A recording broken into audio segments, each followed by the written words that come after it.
Okay, guys, I am in a heavy hitter today, okay? A ladder frame, 7-seat adventure SUV in the form of the GWM Tank 500.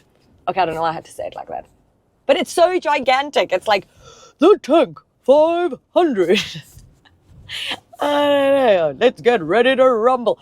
I don't know what's happening. This is not a good start to this review, is it?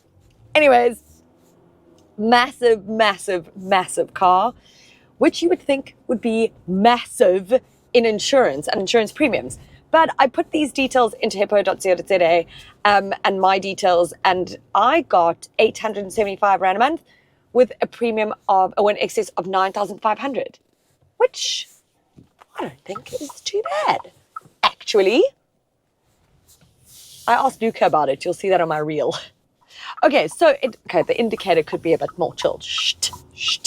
It launched with its P500 sibling, so it's sort of like Hilux and Fortuner, right? And then you've got this P500 and then the Tank 500. Like I said, it's a 7-seater. You know how I feel about 7 seats.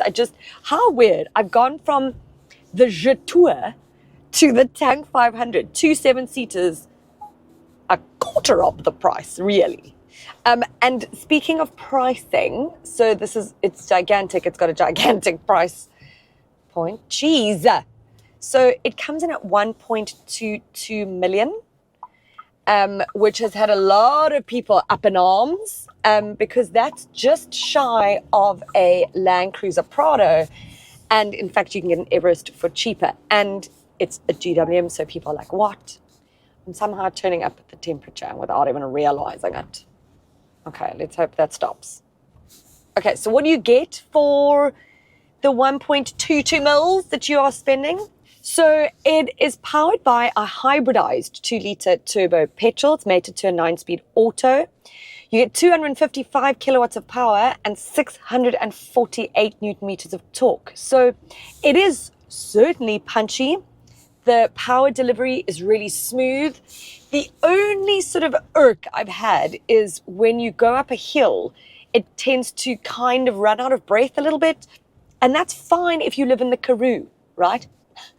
But if you, like me, and live in probably one of the hilliest suburbs in Cape Town, barring Fresnay, which is where I drive a lot as well, then it can be somewhat annoying. Just because you need to keep pushing and you don't really want to do that. It also then can affect your fuel consumption. So it's claimed at like 8-point-something liters. Well, I'm sitting at 13.3 liters, but it's 2.5 tons, this guy. Do you know, my throat's even going like, what?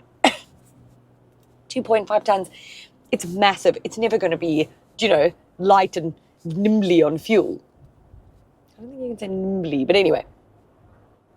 But where it sort of lacks maybe in hilly vibes, it makes up for in ride quality. It is very sort of plush and it's just like very smooth, very comfortable. Like I say, the power delivery is very smooth. So when you're just driving along, you're cruising straight, it's actually really lovely. The cabin is sort of quiet, not as serene as I'd like it. But I don't think this should be serene. Do you know what I mean? It kind of is a big burly guy. I feel like I keep wanting to check that my windows are closed because there's quite a lot going past, like with cars and stuff. There's a little bit of like noise, but they are in fact closed. But that's just me probably nitpicking a little bit. The all-wheel drive auto function also keeps things cool, calm, and collected, which you want. It's got a bunch of different driving modes. It like shows you everything you want. Like this camera on here is like very cool. I see now like how my tires are placed, you know, it's just got like a lot of cool little graphics and everything. I mean, when you step inside, I mean, it is all Napa leather and screen. That's all I can tell you. But it's interesting because this is a 14.6-inch screen. But because it's in a car of this magnitude, it doesn't feel it doesn't feel massive. It doesn't feel silly. Like I've gotten into some of these other Chinese brands in like the SUVs that are like small, like the compact SUVs, and they've got like a 13-inch screen and it looks ridiculous. This, I think, actually looks really great. Like I say, the graphics are superb. There's a lot going on. I love that, thankfully, the buttons for the aircon, etc., and climate control, everything is all here that you can press and then go into it. There's just, obviously, there are screens within screens within screens to change things, and that I don't love. But that is with a number of cars and anyone with a touch screen. But otherwise, it is pretty intuitive and pretty user-friendly so far. I've quite enjoyed it. It hasn't bugged me just yet. So it's also got like an 8-point or 8-speed massage jaw in here.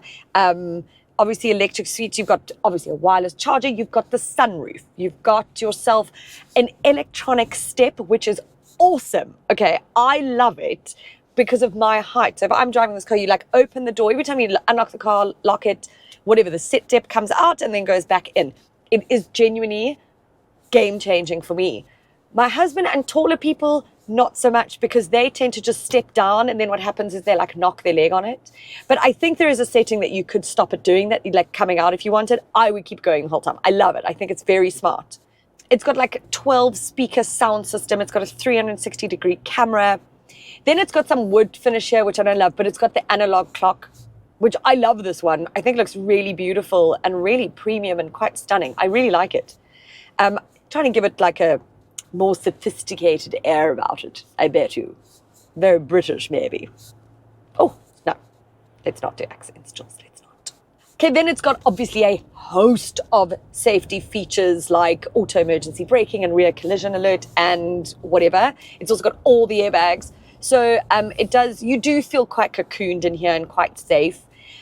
Space-wise, it is massive as well. It's got a 795-litre boot, if you pop those seats down, obviously, which you can do with the touch of a button, which I love an electric seat. These rear seats here, I think, can recline. It's all very comfortable and very plush in here. Very, like, well done you for making this a premium sort of adventure SUV. So one thing that worried me when this car arrived is the fact that, so it's got a spare wheel on the tailgate, and the tailgate's obviously not electric.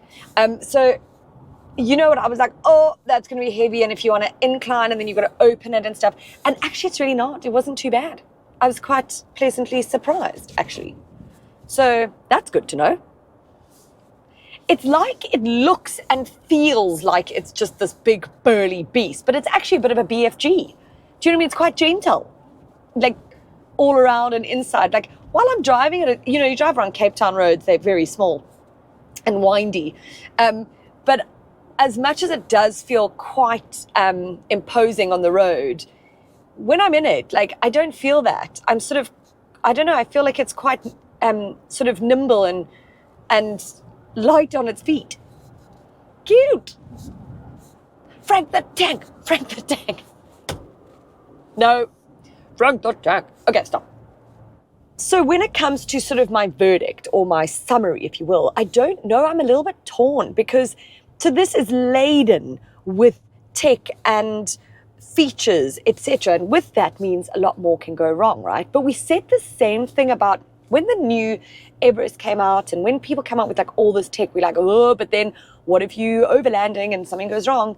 But it's where the world has gone to. So yes, more than can go wrong. But this has got more in it than any of its rivals. But the price is where I think is hitting me and has hit other people, because most Chinese cars come into the market and they undercut their rivals by price. And so then they're always like such good value for money. This is not, right? It's coming in going, whatever, this is how much I cost. Bang on you guys.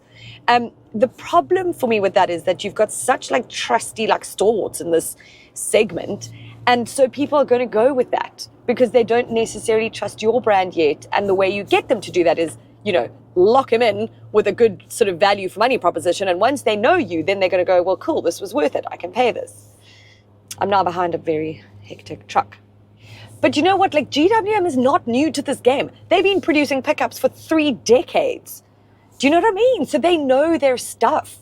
It's just that, I don't know, they're playing the game in South Africa. I'm just not sure that South Africans are ready to play.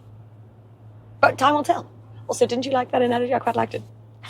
This is really irritating. I'm just gonna go here. Thank you very much. Sorry about that.